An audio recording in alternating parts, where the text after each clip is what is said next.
नमस्कार दर्शकों।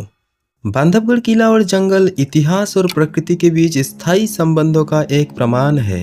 इसकी प्राचीन दीवारें राजवंशों और सभ्यताओं की कहानियों से गूंजती हैं, जो कभी इसके आलिंगन में पनपी थी।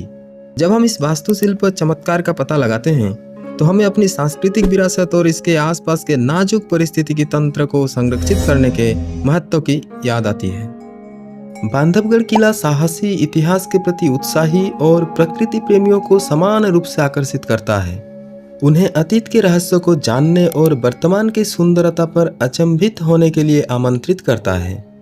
बांधवगढ़ राष्ट्रीय उद्यान शुष्क पर्णपाती और उष्णकटिबंधीय भूमि होने के कारण अद्भुत घने जंगल के रास्ते लेकर आता है, जहां हरे भरे वातावरण के बीच जंगली जीवों की कई शानदार प्रजातियां देखी जा सकती है।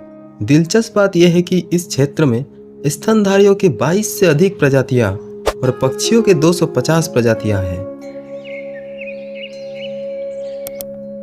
पहले बांधवगढ़ अभयारण्य का नाम शिकारगढ़ रखा गया था और इसे खेल अभयारण्य के रूप में बनाए रखा गया था, जहां शिकार के साथ साथ उनकी सुरक्षा भी गर्व से की जाती थी। बांधवगढ़ राष्ट्रीय उद्यान में मुख्य आकर्षक के रूप में दलदली हिरन भी आती है। जबरा फर वाले ये पीले भूरे रंग के हिरन मुख्य क्षेत्र में पाए जाते हैं, जहां जंगल सबसे घने होते हैं। वे झुंड में पानी के स्रोत के पास कहीं रहते हैं। वे आमतौर पर गंध के निशान और ऊंची आवाज में घुरघुराहट करके संवाद करते हैं। बांधवगढ़ के हाथी, जैसे कि हम सभी जानते हैं, हाथी धरती पर सबसे बड़े स्तनधारी जीव हैं। वे आमतौर पर उपसहारा अफ्रीका और एशिया के दक्षिण भाग में पाए जाते हैं। मादा हाथी अपने बच्चों के साथ रहती है और नर वयस्क होने पर अपने समूहों को छोड़कर अकेले घूमने निकल जाते हैं। चीतल, जिसे एक्सिस डियर और स्पार्टेड डियर के नाम से भी जाना जाता है, मुख्य रूप से भारतीय उपमहाद्वीप में पाया जाता है। यह पारिस्थितिकी तंत्र के चक्र में महत्वपूर्ण भूमिका निभाता है। बांधवगढ़ में चीतल, तेंदुआ और बाघों के लिए प्राथमिक भोजन स्रोत है। नर से मादा तक उनके आकार अलग अलग होते हैं। नर मादाओं की तुलना में अधिक मजबूत और बड़े होते हैं और सींग केवल नर पर ही होते हैं। उनके छोटे फर आमतौर पर छोटे सफेद धब्बों से ढके होते हैं। बांधवगढ़ के सुस्त भालू इस धरती पर सबसे दुर्लभ जानवरों में से एक है। इन्हें बांधवगढ़ राष्ट्रीय उद्यान में पाए जाते हैं। यह फल, चिटिया और दीमक खाता है। वयस्क सुस्त भालू मध्यम आकार के भालू होते हैं। मादाओं के लिए सामान्य वजन सीमा 55 से 105 किलोग्राम और नर के लिए 80 से 145 किलोग्राम तक होती है। वयस्क सुस्त भालू जोड़ों में यात्रा कर सकते हैं।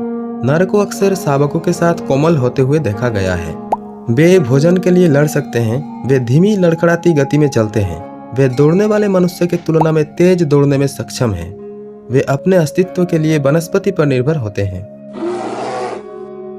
बांधवगढ़ में पाए जाते हैं वर्किंग हिरन, भौंकने वाले हिरन, जिन्हें इंडियन मुंटजैक के नाम से भी जाना जाता है।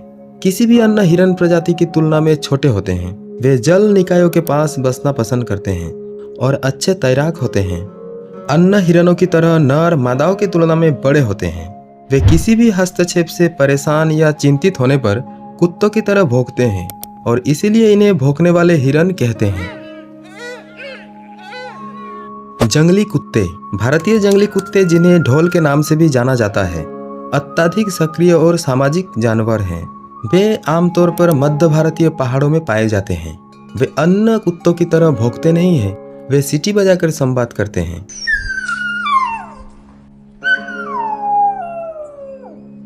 वे परिचित और उदार लग सकते हैं, लेकिन उनका स्वभाव कठोर और दबंग होता है। यदि आप किसी जंगली कुत्ते को अपने शिकार को जीवित शिकार करते और खाते हुए देखते हैं, तो आश्चर्यचकित ना हो। वे अपना भोजन तब खाना पसंद करते हैं जब शिकार जीवित हो और अपनी अंतिम सांस गिन रहा हो। नीलगाय आमतौर पर उत्तरी भारतीय उपमहाद्वीपों में और बांधवगढ़ के जंगलों में पाए जाते हैं। आमतौर पर स्वभाव से डरपोक और पालतू, वे खतरे से बचने के लिए 800 मीटर तक भाग सकते हैं। वे शाकाहारी जानवर हैं और आमतौर पर घास और लकड़ी के पौधे खाना पसंद करते हैं। एशियाई सियार, जिसे गोल्डन जैकल और कॉमन जैकल के नाम से भी जाना जाता है, दूर से देखने पर भेड़िए जैसा दिखता है। अरब के सियारों की तुलना में उनके पैर छोटे होते हैं और सिर की संरचना कम उभरी हुई होती है। वे आमतौर पर यूरोपीय क्षेत्र में पाए जाते हैं और अध्ययनों से पता चलता है कि वे भारत से एशिया के अन्य भागों में फैल गए थे। काला हिरन। भारतीय मृग के रूप में भी जाने जाने वाले ब्लैक बक आमतौर पर नेपाल और भारत में पाए जाते हैं। बांधवगढ़ के जंगलों में ये दिखाई देते हैं। अन्य जानवरों की तरह नर मादाओं की तुलना में बड़े और मजबूत होते हैं, जिनका वजन लगभग 33 किलोग्राम होता है। आप उन्हें दिन के उजाले में देख पाएंगे क्योंकि वे रात के दौरान छिप जाते हैं। बांधवगढ़ राष्ट्रीय उद्यान में बंगाल टाइगर मुख्य आकर्षक है। कुल जीव जंतुओं में बाघों की संख्या वन्य जीव का एक बड़ा हिस्सा है। क्योंकि ये पार्क बाघों की संख्या के लिए जाना जाता है, इसीलिए दुनिया भर से कई पशु प्रेमी इन जंगली बिल्लियों को देखने के लिए यहाँ आते हैं। सबसे प्रसिद्ध बाघिनी में से एक चार्जर थी, जो अपने आक्रामक स्वभाव के लिए प्रसिद्ध थी। बांधवगढ़ राष्ट्रीय उद्यान केवल बाघों के भ्रमण के लिए ही नहीं है, बल्कि इस उद्यान में हजारों पक्षी प्रजातियां हैं, जो आपको भारत के हृदय स्थल विंध्य के पहाड़ियों में पक्षी देखने का अवसर प्रदान करती है। विंध्य पर्वतमाला के समृद्ध पक्षी जीव इस स्थान को और आकर्षक बनाते हैं। बांधवगढ़ में घने उष्णकटिबंधीय वन, खेत, झाड़ियां और आर्द्र भूमि का मिश्रण पक्षियों के लिए इस स्थान को अपना अनुकूल आवास बनाने के लिए सबसे आकर्षक जगहों में से एक बनाता है। इसके साथ ही नदियों और दलदलों के किनारे की वनस्पति मुख्य रूप से समृद्ध है और इस प्रकार बांधवगढ़ अभयारण्य के प्रमुख क्षेत्र में पक्षियों के 250 से अधिक प्रजातियों के लिए एक प्राकृतिक आवास प्रदान करती है। चलिए जानते हैं कुछ स्टार पक्षियों के बारे में। Indian paradise fly catcher. काले और सफेद रंग का यह खूबसूरत पक्षी मध्य प्रदेश के राज्य पक्षी है। भारतीय पैराडाइज फ्लाई कैचर को अपनी लंबी पूंछ की लटों को पीछे लटकाए हुए छोटी झाड़ियों के बीच उड़ते हुए देखना पक्षी प्रेमियों के लिए खुशी की बात होती है। नर अपने काले कलगीदार सिर, सफेद शरीर और सफेद पगडंडियों के लिए जाने जाते हैं, जो शरीर की लंबाई से दुगनी से भी ज्यादा होती है। मादा छोटी पूंछ वाली लाल भूरे रंग के पंख वाली और हल्के भूरे रंग का गला वाली होती है। वे सामाजिक रूप से एकनिष्ठ होते हैं और घोंसला बनाने, बच्चे पालने और बच्चों को खिलाने में भाग लेते हैं। Racket tail drongo. Racket tail drongo को इसका नाम लंबी पूंछ की लकीरों से मिला है, जो सपाट चपटी नोक में समाप्त होती है। उनके सिर पर पंखों की एक ढीली शिखा भी होती है। वे बांधवगढ़ में कठफोड़वा और वेबलर के साथ मिश्रित झुंड में घूमते हुए पाए जाते हैं। वे इन पक्षियों द्वारा पकड़े गए कीड़ों या शिकारों को चुराने के लिए जाने जाते हैं। वे घोंसला बनाते समय बड़े पक्षियों पर भी हमला कर सकते हैं। ये काले सुंदर पक्षी नकल करने में माहिर होते हैं और दूसरे पक्षियों और यहाँ तक कि जंगल की आवाजों की नकल भी कर सकते हैं। वे दूसरे पक्षियों को डराने के लिए शिकारी पक्षियों की आवाजों की नकल करने और उनसे शिकार चुराने के लिए जाने जाते हैं। Green bee eater.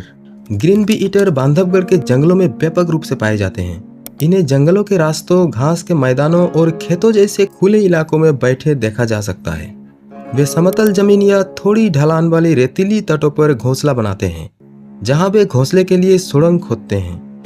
जब यह घोंसले के छेद के पास अवांछित आगंतुकों को देखता है, तो यह घोंसले में प्रवेश करने से बचता है, ताकि घोंसले के स्थान का पता न चले। ग्रीन बी ईटर पक्षी परजीवियों को दूर करने तथा पंखों में अतिरिक्त तेल को हटाने के लिए रेत में नहाते हैं। Indian roller. यह मनमोहक आश्चर्यजनक पक्षी बांधवगढ़ के जंगलों में आसानी से पाया जाता है। इस खूबसूरत पक्षी के रंग सबसे ज्यादा तब देखने को मिलता है जब वो उड़ रहा होता है। सर्दियों के बाद और गर्मियों के महीनों में ये कई कलाबाजियां दिखाते हैं। उड़ीसा, कर्नाटक और आंध्र प्रदेश जैसे राज्यों ने भारतीय रूलर को राज्य प्रतीक के रूप में चुना है। हिंदू पौराणिक कथाओं में इन्हें भगवान शिव से जुड़ा एक पवित्र पक्षी भी माना जाता है।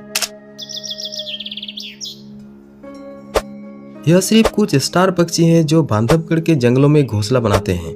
इन पक्षियों और जिनका यहाँ उल्लेख नहीं किया गया है, वे अपनी अनूठी विशेषताओं और गुणों से हर पक्षी देखने वालों को आकर्षित किया है।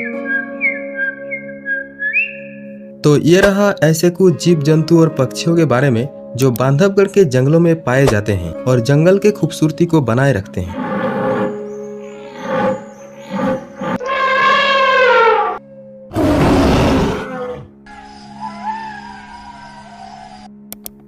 चलिए आज के लिए समाप्त करते हैं, नया कुछ लेकर फिर मिलते हैं।